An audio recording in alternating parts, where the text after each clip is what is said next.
These vintage blow molds are on the side of the road, free for the taking. I grabbed them, quickly realized that they were sprayed by a skunk.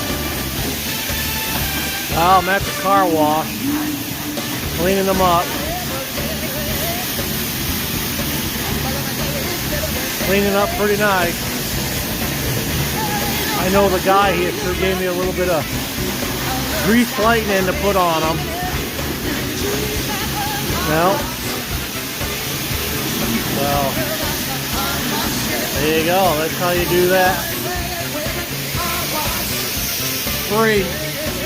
I'll clean them up nice and resell them. That's what it's all about.